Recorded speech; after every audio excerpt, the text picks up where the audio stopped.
Hello everyone, we're about to launch our next episode of Lemberg IoT Talks, which is a series of webinars.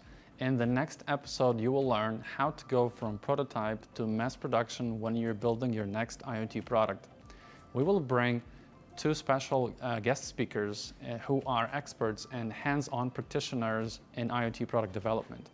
So they will be sharing with you all the ins and outs, kicking off the hardware product idea, then putting together your proof of concept, moving to the MVP prototype on your way to mass production, and then of course manufacturing in China. So we'll touch on things to keep in mind when you do your design for manufacturing, when you're selecting your factory partner, and then setting up remote quality control tools.